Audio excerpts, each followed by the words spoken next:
Kasabay nga po mga idol ng pagkakaroon ng Golden State Warriors ng 5-game win streak, ibinulgar na rin naman nga ngayon ang rason bakit sila ganado na makakuha ng panalo. Yan naman ang ating unang aalamin dito sa ating unang storya ngayon.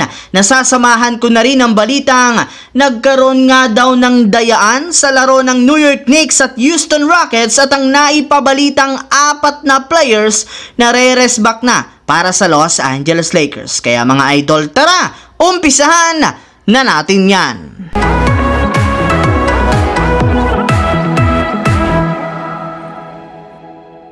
Naipanalo nga pong muli mga idol ng Golden State Warriors ang kanilang game ngayong araw laban sa Utah Jazz 129-107 dahil sa pagtatala dito ng double-digit points ng kanilang 8 players sa pangunguna ni Stephen Curry na merong 25 points, 10 assists, 6 rebounds, 3 steals. Sinamahan rin naman siya dito ni Klay Thompson na merong 26 points at syempre ni Draymond Green na merong 12 points, 8 rebounds, 8 assists. Kaya dahil nga sa kanilang pagkapanalo, meron na nga silang 5 games na win streak at isang beses pa lamang nga silang natalo sa kanilang huling 8 laro. Kaya dahil nga sunod-sunod na ang pagkapanalo ng Warriors, marami na nga pong nagtataka. Bakit nga ba bigla na lamang lumakas ang kanilang kupunan sa kanilang mga nakalipas na laban? Well, isa nga sa mga rason yan ay ang napakainit na shooting ngayon ni Stephen Curry lalo sa 3-point line. Bukod nga po dyan, nag-i-step up na rin naman dito ang kanyang mga kakampi na sina Draymond Green, Klay Thompson, Andrew Wiggins at maging si Jonathan Kuminga.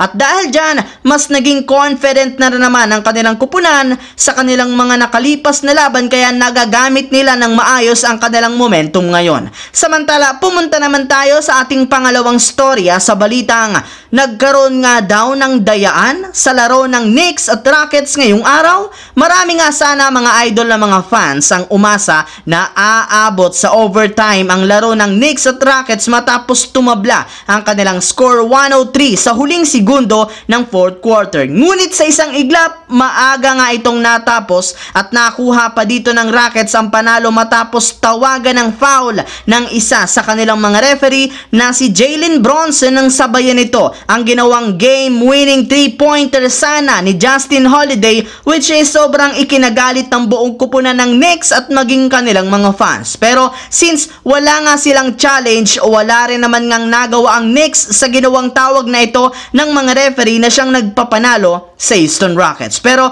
kasabay rin naman nga po ng pagtatapos ng kanilang laban, mismong ang kanilang referee na si Ed Malloy ang nagsabi na marginal lamang ang ginawang contact ni Brunson kay Aaron Holiday at nangyari nga ito matapos ang kanyang ginawang tira kaya hindi nga daw dapat iyon tinawagan ng foul. Sa madaling salita, meron talagang dayaan sa nangyari sa naging laro ng Knicks at Houston Rockets. Habang dumiretso naman tayo sa ating huling storya dito sa naibalitang 4 na player na re-rest back na para sa Los Angeles Lakers. Pagkatapos nga po ng 3 araw na pahinga, kakalabanin nga po nila ang Detroit Pistons. Kaya nangangamoy na nga na magiging easy win ito para sa kanila. Ang problema lamang, bago pa man magsimula ang kanilang laban, inanunsyo na ng kanilang team na 4 sa kanilang mga players ang hindi maglalaro na kinabibilangan ni na Gabe Vincent, Jared Vanderbilt, Cam Reddish at si Max Christie na pare-parehong merong injury. Pero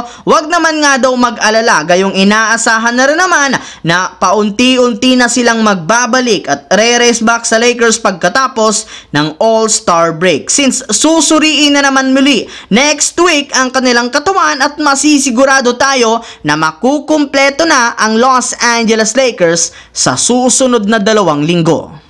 So yun lamang mga idol ang ating bagong video na ating pinag-usapan ngayon. Once again, this is your J-Zone TV. Don't forget to subscribe at syempre pindutin ang notification bell sa aking channel para lagi kayo maging updated sa mga videos na pinapalabas ko. Isang malaking shoutout sa lahat mga idol. Thanks for watching. Hopefully, nag-enjoy kayo ngayong araw na ito.